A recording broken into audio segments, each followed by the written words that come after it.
ननद जब देखो मायके मांगने चली आती है। सुनीता अपना सारा काम निपटाकर अपने कमरे में आराम कर रही थी कि इतने में बाहर से डोरबेल बजने की आवाज आई।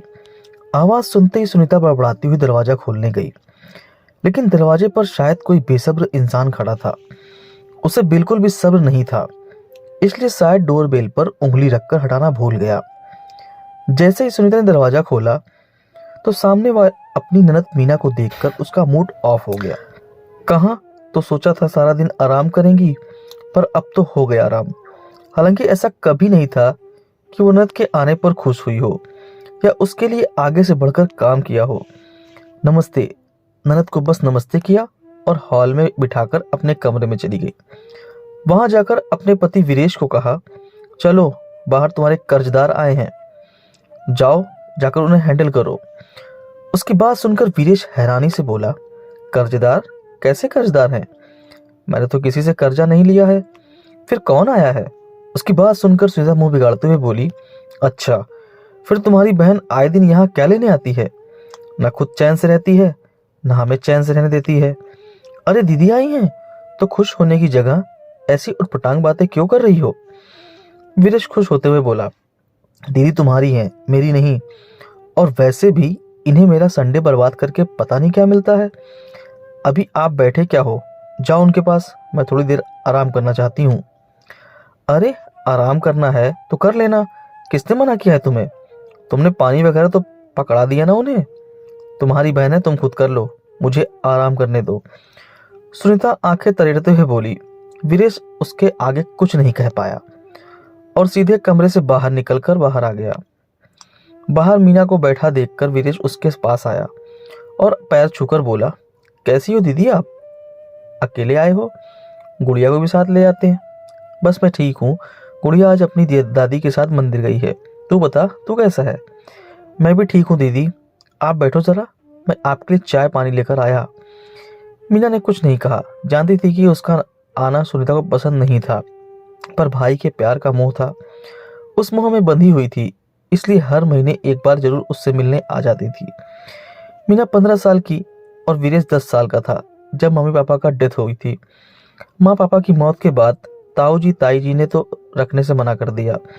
आखिर नाना नानी ने उन्हें अपने घर में शरण दी, पर वहां मामी को ये बात पसंद नहीं आई, इसलिए आए दिन घर में कलेश मचा देती।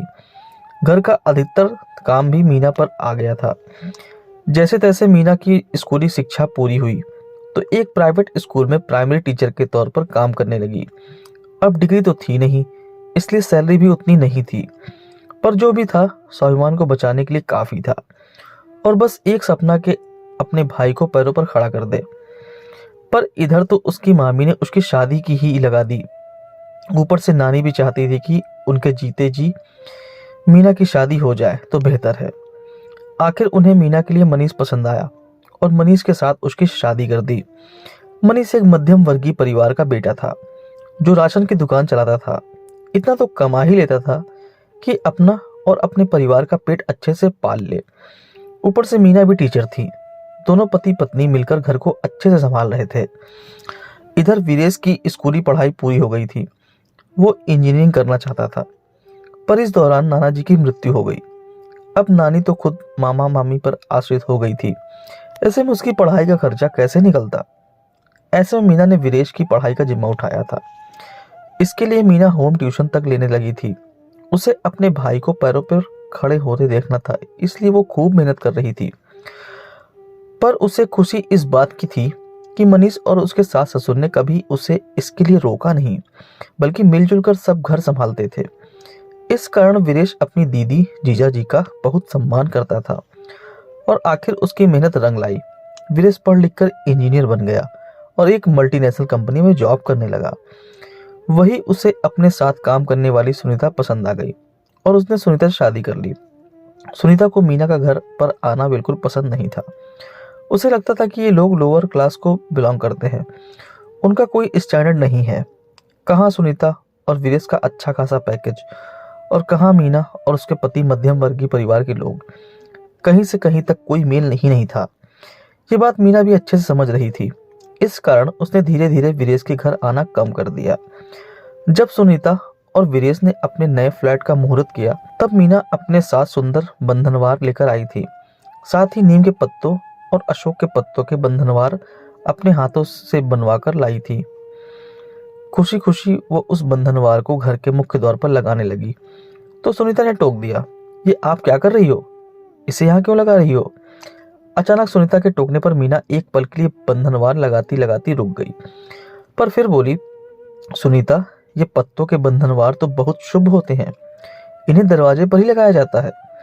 हर शुभ कार्य में हमारी हिंदू संस्कृति के हिसाब से इन्हें मुख्य दरवाजे पर लगाया जाता है, जिससे सकारात्मक ऊर्जा घर में आए और घर में सुख, संपदा, यश, कीर्ति और शांति का वास हो। मैं नहीं मानती इन सब ढकोसलों को। आप दरवाजे पर ये सब ओल्ड फैशन चीजें नहीं लगाएंगी। आपको आपका नेक चाहिए ना, मैं आपको दिलवा दूंगी, पर भगवान के लिए मेरे घर को गंदा मत कीजिए। सुनीता की बात सुनकर मीना हैरान रह गई। पर मैं यहाँ नेक लेने नहीं आई हूँ, आप ये सब क्यों कर रही हैं? सब समझ में आता है, कोई भी ननद अपना नेक नहीं छोड़ती, सभी इसी लालच में ये सब करती हैं। मीना कुछ कहने को हुई, तभी उसका ध्यान मनीष की तरफ गया। मनीष ने इशारे से बंधनवार लगाने के लिए मना कर दिया। मीना ने उन बंधनवारों को मन मसोस कर वापस अपने बैग में रख लिया। जब ये बात गिरीश को पता चली तो दोनों वहीं रिश्तेदारों के सामने ही लड़ पड़े। ये देखकर मीना को बिल्कुल अच्छा नहीं लगा, तो उसने उन दोनों को चुप कराने की कोशिश की, पर सुनीता ने उस पर ही इल्जाम लगाते हुए कहा, अब तो मिल गए आपको तसल्ली। मेरे घर की शांति भंग करके मन को बड़ा सुकून मिल गया होगा आपको। क्या लेने के लिए आप ऐसी हरकतें करती हो? बेवजह मेरा जीजा जीना दुश्वार कर रखा है। इतना सब कुछ हंगामा हो जाने के बाद मनीष जी मीना को लेकर घर आ गया। उस दिन के बाद मनीष जी ने तो कभी भी अपने उन घर में कदम नहीं रखा, पर मीना तो भाई के प्यार से बंधी हुई थी, इसलिए अब महीने में एक बार ही आती थी। इतने में वीरेश चाय बनाकर ले आया। मीना ने चाय पी और थोड़ी बहुत इधर उधर की बातें की, वहां से रवाना हो गई। वीरेश अभी दरवाजा बंद करके हटा ही था कि इतने में सुनीता ने आकर कहा, आज क्या लेकर गई है तुम्हारी बहन यहाँ से? दे दिए उसे पैसे? तुम्हारी सोच कितनी खराब है सुनीता। तुम्हें ये क्यों लगता है कि दीदी मुझसे लेने ही आती हैं, जबकि वो मेरे हाथ से तो 100 रुपए भी लेती नहीं। अरे, जिसने हमेशा मुझे दिया ही है, मुझसे क्या लेकर जाएंगी? उसकी बात सुनकर सुनीता मुंह मानाते हुए बोली, अगर तुम्हारी बहन पुराण हो गई हो तो जरा मुझे भी शॉपिंग करवा दो। अगले हफ्ते मेरे भतीजे मोनू का मुंडन समारोह है, उसके लिए महंगे गिफ्ट तो लेकर जाऊंगी। वीरेश ने ज्यादा कुछ जवाब नहीं दिया और दोनों शॉपिंग के लिए कुछ देर बाद रवाना हो गए। सुनीता अपने भतीजे के लिए सुंदर सुंदर गिफ्ट लेकर गई। अगले हफ्ते वो अपने भतीजे के मुंडन समारोह में अपने महंगे गिफ्ट के साथ पहुंची। मुंडन से पहले यज्ञ पूजन का आयोजन किया गया था। सुनीता के मायके के रीति रिवाज के मुताबिक मुंडन ने नोनू को अपनी बुआ की लाई हुई ड्रेस पहननी थी। सुनीता नोनू के लिए बहुत सुंदर ड्रेस लेकर गई थी, लेकिन ये क्या, उसकी भाभी ने अपने मायके से आई हुई ड्रेस अपने बेटे को पहना दे। ये देखकर सुनीता ने कहा, भाभी, मुंडन से पहले पूजन में भतीजा तो बुआ की लाई हुई ड्रेस पहनकर ही बैठता है, फिर आपने अपने मायके वालों की ड्रेस क्यों पहना दी? ये सुनकर उसकी भाभी ने कहा, अरे सुनीता, तुम क्यों नाराज हो रही हो? मेरी मम्मी कितनी सुंदर ड्रेस लेकर आई हैं, मुझे बहुत अच्छी लगी, इसलिए मैंने नोनू को वो ड्रेस पहना दी। पर भाभी, रिवाज के मुताबिक तो नोनू को मेरी लाई हुई ड्रेस पहननी थी, मैं भी तो उसके लिए कितनी सुंदर ड्रेस खरीद कर लाई हूँ। सुनीता, क्यों बात का बतंगड़ बना रही हो? माना कि तुम भी ड्रेस लेकर आई हो, लेकिन मुझे तो मेरी मम्मी की लाई हुई ड्रेस ही पसंद आई है, और रही बात तुम्हारी नेक की, तो वो मैं तुम्हें दिलवा दूंगी। भाभी की बात सुनकर सुनीता हैरान हो गई और थोड़ी गुस्से में बोली, मैं ये सब कोई नेक के लिए नहीं कर सक रही हूँ। ओह कम ऑन सुनीता, जहाँ तक मुझे पता है ननदें ये सब नेक लेने के लिए ही करती हैं और हमेशा अपने माँ के कुछ ना कुछ लेने ही आती हैं। उस दिन तुमने ही तो अपनी ननद से कहा था जब वो तुम्हारे फ्लैट के इनॉग्रेशन में आई थी। सुनीता की भाभी तो ये बात कहकर अपने बच्चों को गोद में लेकर चली गई, पर सुनीता ये सब सुनकर शॉक्ड रह गई। आखिर उसकी भाभी ने गलत भी क्या कहा था? उसने तो उसे आईना दिखाया था।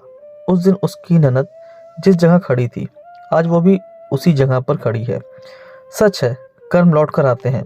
सच है, जब तक इंसान को कोई झटका नहीं लगता, उसे अपनी गलती का एहसास नहीं होता। सुनीता को अपनी गलती का एहसास हो चुका था, इसलिए जब इस बार मीना वीरेश से मिलने के लिए आई तो सुनीता ने उसका अच्छे से स्वागत किया। ये देखकर मीना के साथ साथ वीरेश भी हैरान था, क्योंकि वीरेश को तो पता ही नहीं था कि सुनीता के मायके में क्या हुआ था, लेकिन दोनों भाई बहन खुश थे। आखिर आज बहन का मायका आबाद जो हो गया था। दोस्तों उम्मीद करता है कहानी आपको पसंद आई होगी। अगर पसंद है वीडियो लाइक करें, शेयर करें और चैनल पर नए हो तो चैनल सब्सक्राइब करना ना भूलें। धन्यवाद।